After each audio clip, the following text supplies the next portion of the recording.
Happy noontime greetings, everyone. I hope you're enjoying your week.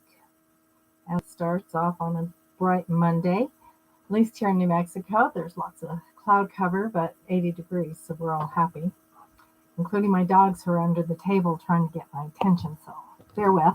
Go lay down, guys. Go on. Love you. Go lay down. Sorry. Max is up to his normal fun times. I hope you enjoyed your weekend.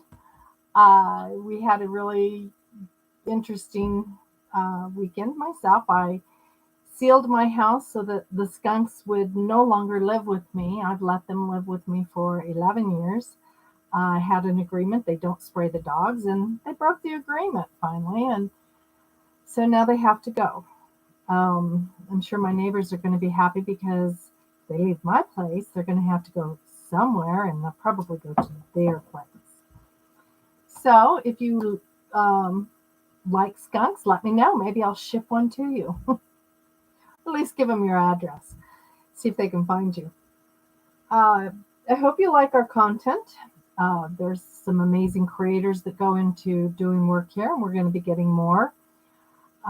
So please like, share, subscribe, so you get the notices of when we go live. That bell is not hard to ring.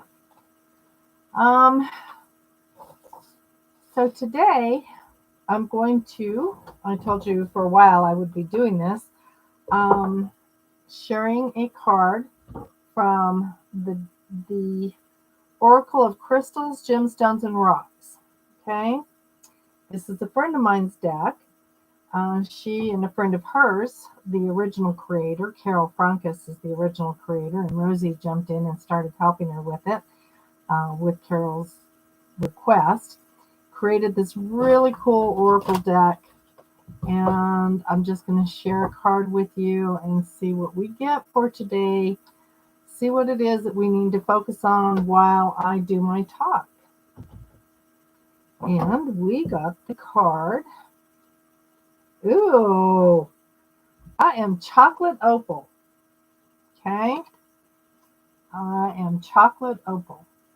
And what this says is voicing a message of how do your visions, consciousness, creativity, intuition all ebb and flow, which again is going to be a really good connection to our topic today. I'm going to read on. Behold my visions. Do you see the tides, the ebb and flow of all consciousness? Behold the many eyes with their own visions, perceptions, and perspectives. Behold the creativity in action, active intuition, an inner world that becomes the outer world that becomes ebbing and flowing like the cycles of the moon. What are your visions, perceptions, and perspectives? How do they all ebb and flow? This is a great one to think about. If you like this deck, you can contact her. She's on the Resonant Essentials website. You can call her by either going through there or calling her at 505-456-0909. My topic today, we're going to continue on with the laws, the universal laws. And the topic today is the Law of Correspondence. Now, that's the step up from law of vibration. It's like stepping you through to the process of law of attraction, okay? And so when we talked last time, the law of vibration sets the tone for manifesting. Remember that we have to have our vibration at a certain rate to bring forward what we're vibrating on the same level as. Okay, so we're going to take it one step further and understand that the law of vibration creates our patterns of thinking. And our patterns of thinking create our law of vibration.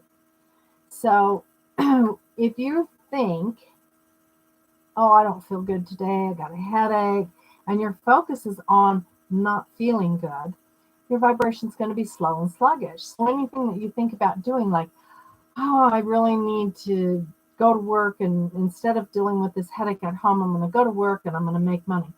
How much money do you think, especially if you're an entrepreneur, how much money do you think you're going to make when you're not in your vibrant flow? Your vibration is sluggish and slow.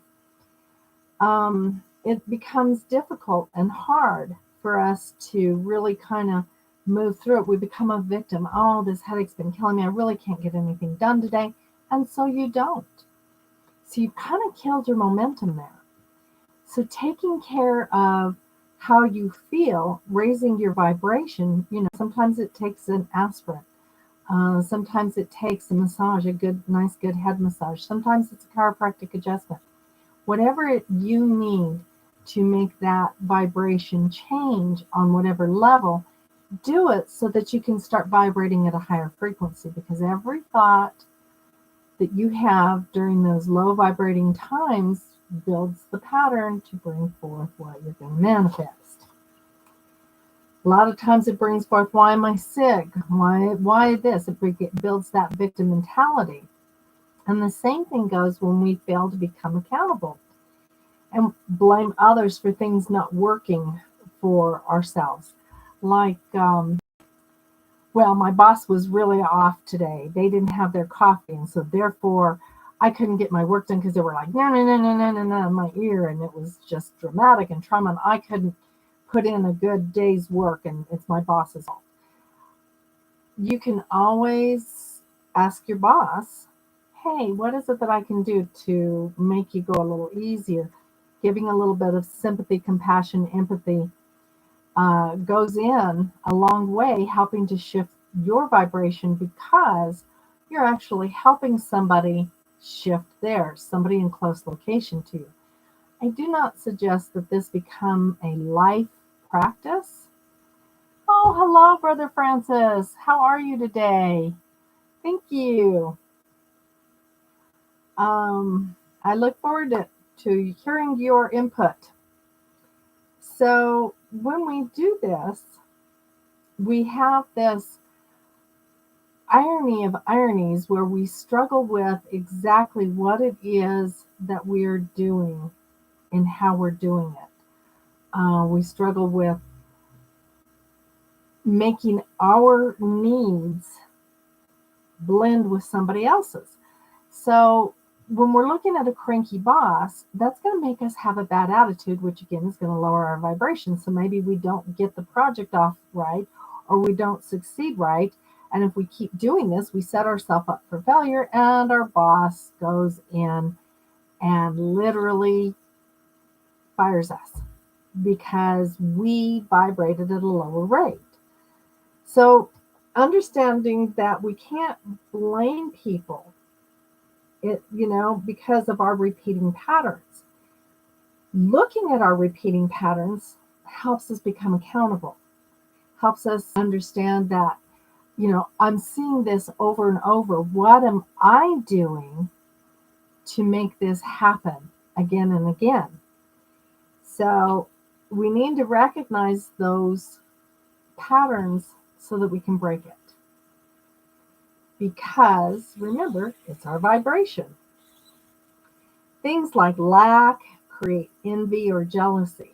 If we don't have enough money to buy a new car this year, we might get envious of somebody else's, or we might get jealous that their car doesn't have any dents and yours was hit in the grocery parking lot.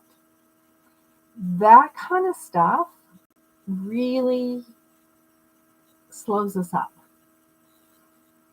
It creates that anger that we head talk.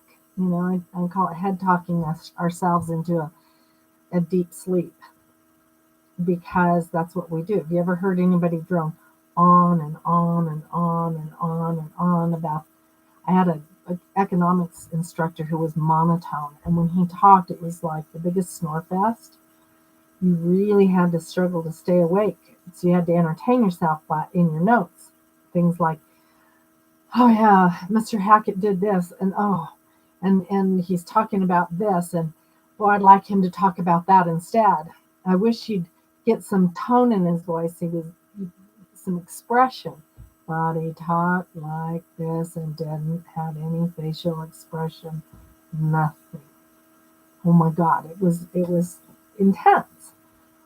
So I didn't do well in that class because my repeating patterns were how horrible it was to be in that class.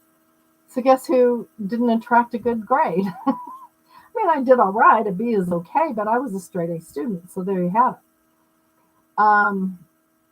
So it also, our vibration and our repeating patterns create the type of people we hang out with, family, friends, our functionality with them. So if you're constantly going, I love my sister, I want to go see my sister, she is incredible and awesome, she's my best friend, you've raised your vibration, so you're going to have a really good time when you see this person. Whereas if you go, oh, I hate going over to my mother's house, she's always criticizing me for everything that I do, you're not going to have a real pleasant experience because your repeating pattern has already told you. So your vibration goes down. So by the time you get to your mother's house, what you have attracted to her is her criticism because you created it with your repeating thoughts. It's what we subject ourselves to, and we don't even recognize it. It's like, I remember in my day, I don't know how it is in bars now, but in my day and age, you could not go into a bar without a collared shirt. Men could. Why can't men go in without a collared shirt? Well, because when you have a collar on your shirt, it's kind of like dressing up. And so men behaved a little differently and they didn't get in as many fights. Well, when the men dressed up a little better, to attract that man, the woman did too. Hi, Amber. How are you doing? It takes practice. We're going to talk about it here in a minute. So, um, we're going through the examples now. We're going to talk about how long it takes. It takes as long as you want it to take. So you can do this as long as you recognize how to do it. So women, going back to the thought there, the women to get the men dressed up really nice. Well, they didn't want a guy with just a t-shirt on. I don't care how good looking he was. I don't care how many muscles he had. She was dressed up. She had on her nice outfit and she was going to go out and rock it. You know, I remember tennis shoes and mini skirts and yeah, those were the 80s. Scrunchy socks. We rocked it back then. So what we read also has a lot to do with what sets our tone. If you're reading a book on serial killers before you go to bed at night, guess what? Your vibration goes into that scary mode and you fall asleep. You have some nightmares. Yay! If you're reading trash novels, like I remember my sisters always reading Harlequin romances. And ironically, every one of them kept getting those husbands that were controlling and, fairly abusive. Because the story of the Harlequin romance is about the young, innocent girl working as a shop clerk and the guy coming in, the rich millionaire, and he was rude to her. And one or two times in the book, he slaps her and she tolerates that. It's like, somebody hits me, you better run. You better run. Either me or the cops are coming for you. You don't hit me. But that's, what their vibration was. They thought that was romantic in those days. And it's like, no, not okay. What you watch on TV sets the tone for your vibration. These are all things that you can do to change it. It sets the pattern for repeating thoughts. If you are watching comedy shows, great. You're going to be laughing. Laughter raises the vibration. If you're watching Documentaries, great. They're showing you information that raises your knowledge, your vibration. If you're watching horror flicks or boxing matches, you're engaging in violence, lowers your vibration, it changes your thought patterns. It becomes You become desensitized to negative energy because you're watching things that are not okay. I mean, as a kid, I grew up with Bugs Bunny and Elmer Fudd, and they shot each other, shot Daffy Duck, everybody, it was, yeah, they still lived. Wile E. Coyote got the anvil on his head like all the time. And it became one of those situations in which it was desensitized because you knew it was a cartoon. It didn't really happen. So you became desensitized to violence on many levels, which is not okay. It's not okay. We should be horrified by any level of violence. I don't care if it's a boxing match or not. We should be two men or women punching it out. You can say to me all day long, hey, it's competition, it's sports. I'm going to tell you that it's violence and I don't like it. And I feel very uncomfortable watching people beat each other up. It lowers my vibration. It makes me feel horrible, absolutely horrible. Was telling somebody yesterday. I was asked to sponsor an MMA fighter and do body work on him, and they invited me to the MMA fights. And what I saw horrified me. I couldn't even stay in there for longer than 15 minutes. Blood was flying, spit was flying, and people were swelling, and it was gruesome to me. And it just horrified me. So if we want to build toward good things, I'm not saying that people who aren't MMA fighters aren't attracting great money. They are. But at what cost? What else are they? We've got football players who are caught on video beating up their significant others. At what cost does that create? That's what I'm saying. So if we want to attract abundance and positive flows of learning, enlightenment, gifts of spirit, if we want to attract all this, we need to get away from negativity or self-pity or any of the negative emotions that attract that. And we have to create the right patterns so then the stage is set. So we've learned how we all must, in the last video, we learned how we all must nourish our body, mind, and spirit to create a higher vibration. You need to eat better foods. I mean, yes, I like my Snickers bar too, or a Butterfinger. I'm not picky, but it's not conducive to my health. So eating it is like a real rare treat. What I'm trying to, since the pandemic, I had nowhere to go and nothing to do, so that was my treat.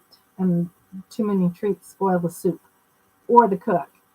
Anyway, so the same goes for the law of correspondence. What happens around us is related to what's happening within us. That's the law of correspondence. So look at what's happening around you. And if you have miserable people around you, it's because you're accepting that. You're accepting that pattern of belief. If we set our energy to have a relaxing day, for example, but feel guilty about relaxing, then we can bring forward disruptions to our relaxing time. So we defeat the purpose, right? So it's better to set our mind flow for what works for us to be able to relax. So in other words, if I wanted to have a relaxing day today, I needed to get some stuff off the table, literally my desk. One, I had to write the talk out. So I had it working in a nice, happy vibration moment. If I didn't put thought into this talk, I would be operating at a low vibration, so I wouldn't be attracting a whole lot of listeners. My goal is to help people learn, whether it be now or 5 years down in the future, YouTube doesn't go away. At least it hasn't yet. Fingers crossed. So I knew I had to do that, but I also knew that I had to write a little bit of my son's story. I'm writing a book on his life and his death, and subsequently my life after his death. And I've taken the week off. So I took last week off and got a whole bunch of stuff taken care of at home. So today was my finish up day. And then I can relax and cook a good dinner tonight. I still have the yard to mow. I have the trash to get out because it's trash day tomorrow. And I'm good. I've got the house situated where the skunks have one door in and out, and they can't spray my dogs until I can finally move them out. So a lot of things that I did were real positive in vibration and intention. So I've had a really relaxing day, even though I've worked.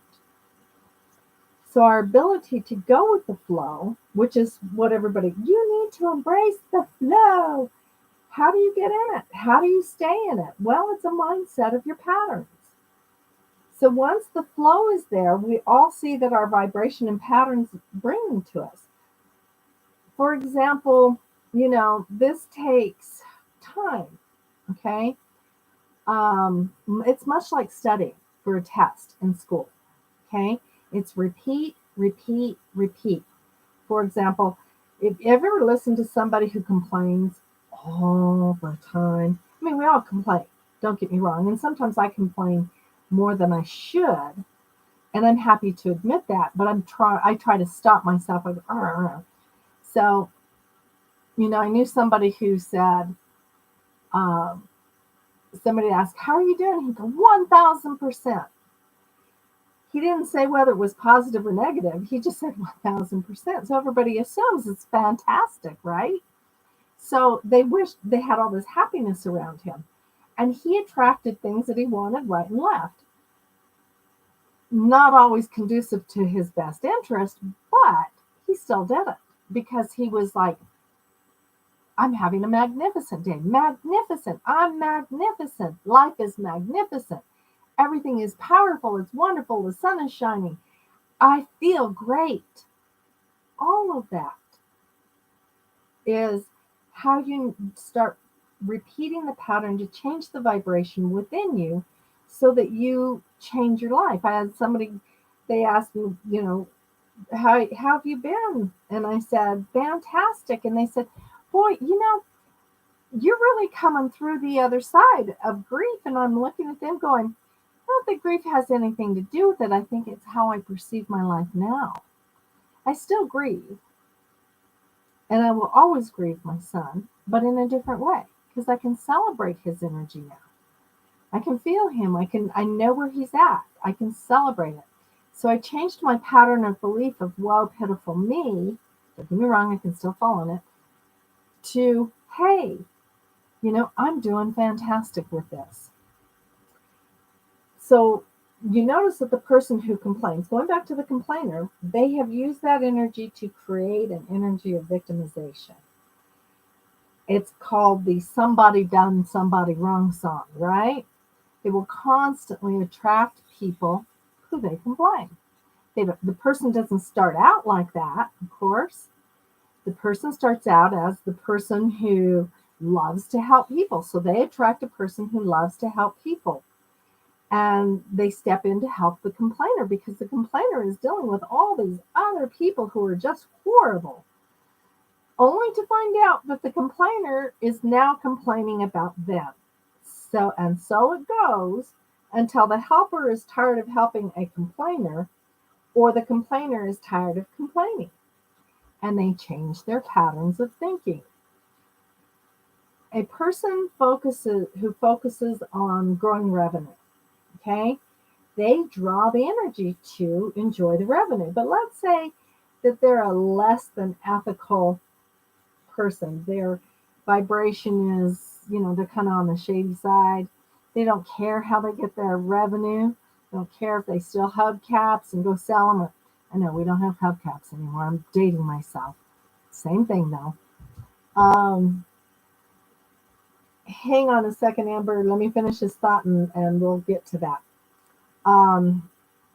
That person when they draw that energy, depending on where they're coming from drawing revenue to them, well, then the person who's doing it in the negative energy will create maybe a outflow, never having enough, lack constantly, which is why they're resorting to stealing, and stealing resorts to, they finally, are in a place where they lose all their money, and so they go steal one more time or whatever, and they get thrown in jail. Well, they don't need revenue in jail except for the little tidy sum to buy things at the prison shop. But seriously, that's what we create. Let's see.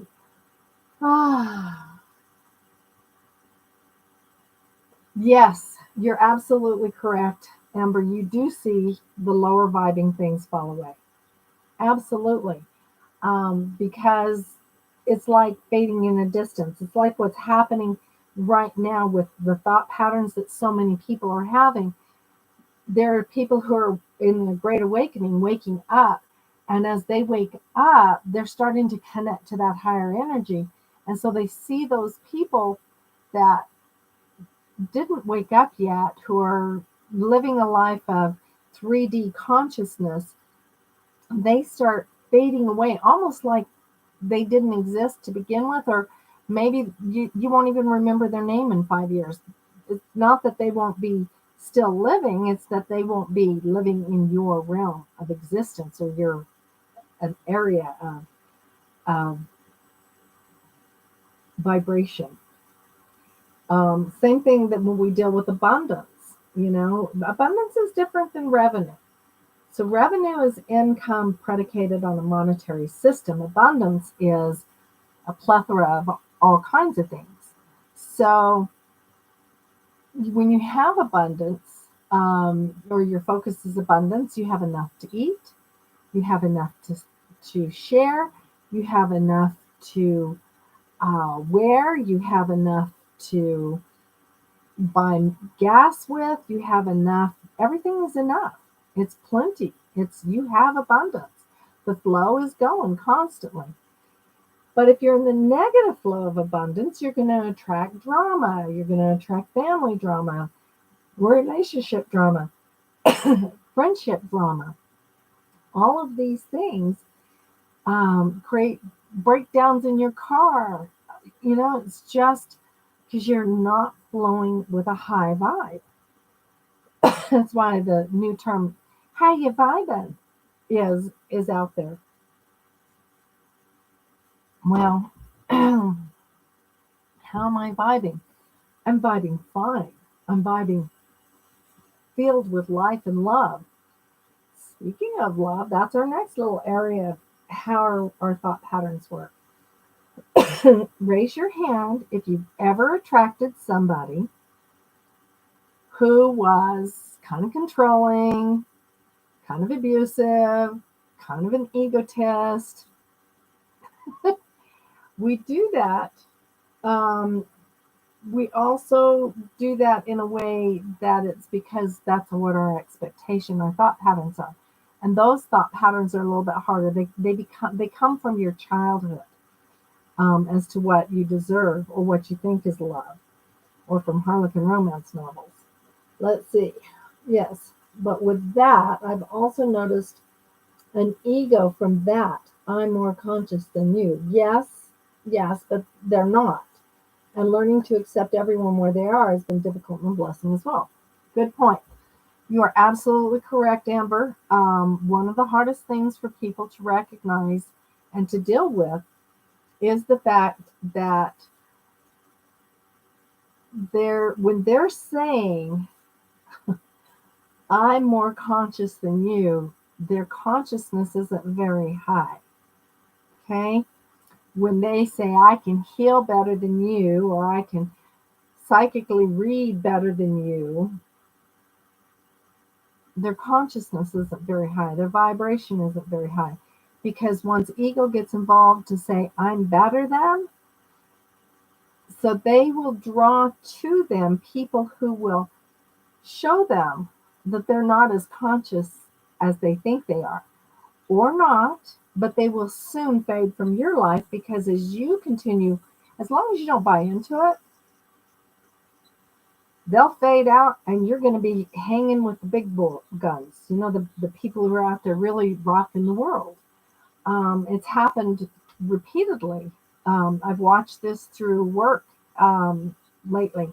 There's a lot of people out there that go in and they want to mealy mouth other people's work, and that's fine because the people who are hearing them do this are not impressed.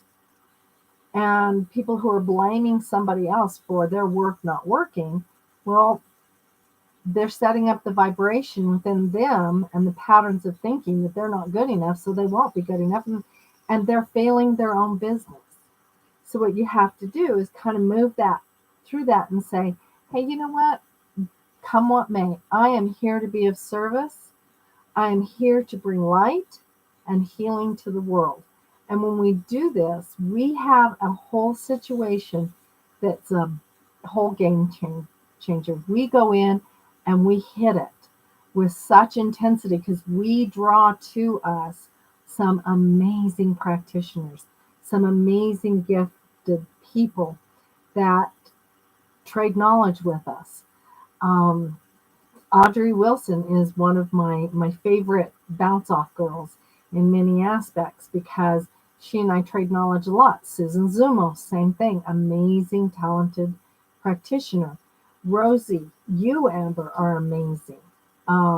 It's a blessing to work with you because you bring to the table joy, laughter, love. And when you have that ability to laugh, your vibration goes higher and higher and higher. When you struggle with the complaining, not you yourself, but when people struggle with complaining, it's like they're sinking into a slump dump, like, oh, my life is so bad. And it's so we have to recognize the patterns and recognize the positive comes positive results. Once you connect those two dots, once that starts happening and clicking in your mind, your momentum starts picking up. There's a really good book out. Let me think. Excuse Me, Your Life is Waiting. Excellent book for this very topic. She really got it. She wrote it in such a way that it was powerful, not judgmental, and she showed you how to get into that flow. When you say, excuse me, my life is waiting, it means it's okay for you to be where you're at. But me, I'm going to open up to the flow of the positive flow. So we don't have to welcome in the brokenness. We are healing the brokenness. When we're dealing with being that broken person, going back to the love stuff, we go in and love might attract an addicted person, an addict, alcoholic or an addict, or it might bring forward a narcissist or somebody who is even more woefully complaining than us, somebody whose life is never good and poor sad me. And instead of they do something positive and don't realize that it takes a bunch of pattern mind changing pattern resets to get to that continual flow. So when you first meet, you've got all that oxytocin in your head and it's all, oh, I just like this person and just like this person. And then you have intimacy, and that intimacy brings out all that love hormone, and you're just in that flow. And then after a while, you start seeing that person. You're like, yeah, never mind. You've sat on my couch, not doing anything, not contributing to your own life. You're just sitting there in my house on my couch. Well, I'm done. And it happens that way.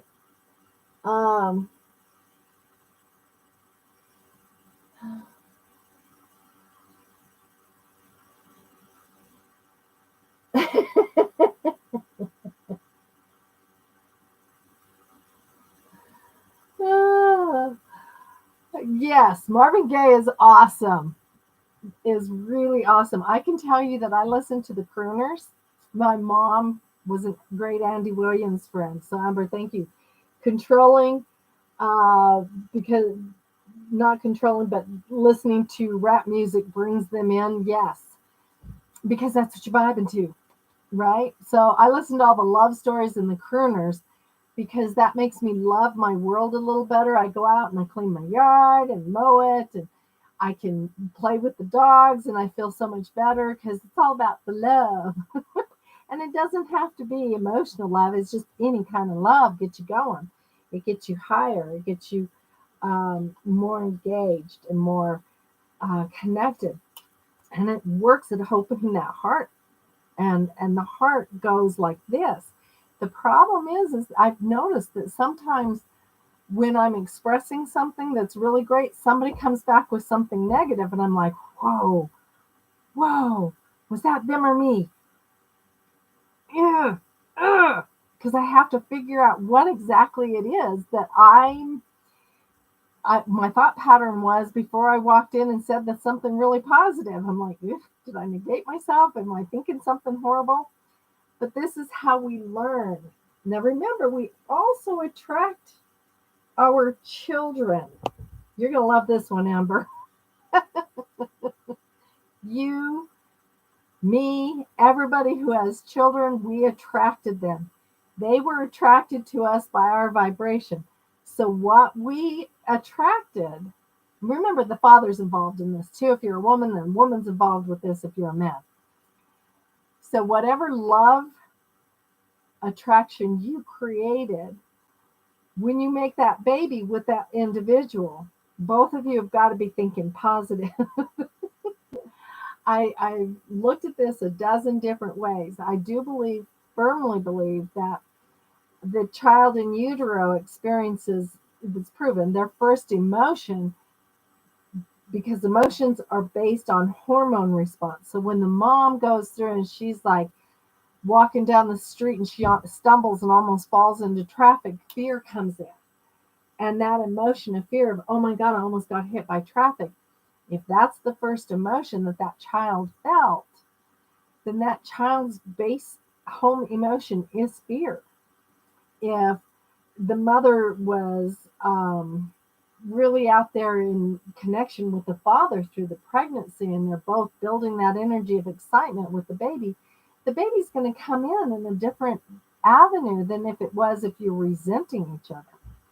So it's really positive for us to think about before we have our children. This is for me for next time because my time for kids is done. Don't want any more. Can't have any more. But I attracted some amazing kids. And, they came in, they were gifted. They were, I was happier in my second pregnancy than I was in my first pregnancy. And it had to do with age, it had to do with freedom of spirit. Um, I was more mature and less involved with trying to please the baby daddy. I could enjoy being pregnant more because I didn't feel the shame of pregnancy that I was made to feel with my first child. So everything around us is a direct result, right, of our vibration setting up our thought patterns. So when you're at Dairy Queen, make sure you're going, oh man, this is the best ice cream ever. It's going through, it's nourishing me, and it is giving me strength and power as it leaves my body.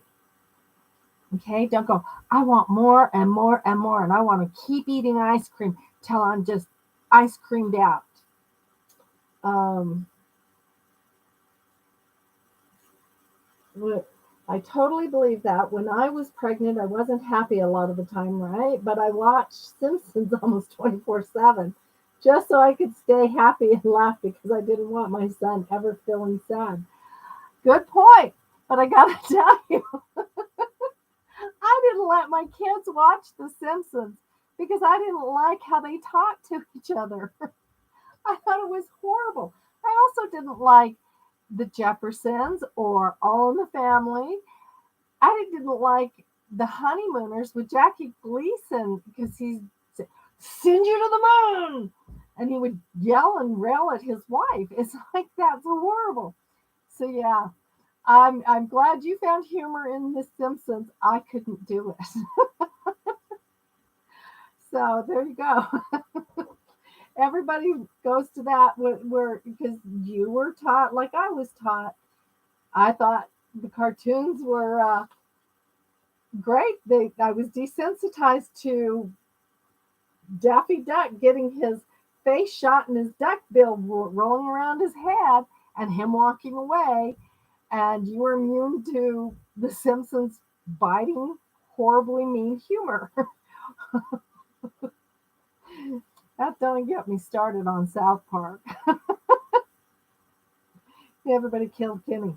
Anyway, um, we break our patterns by breaking our thought patterns and the repetitious thoughts.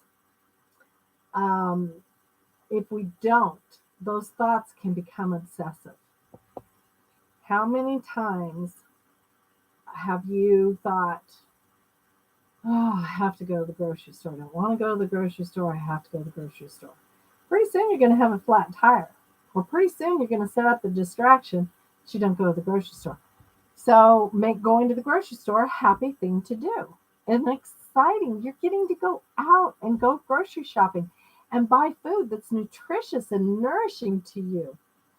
It is, if we don't look at those horrible things that we have to do every day as joyful, then we're going to get stuck in the really bad negative space.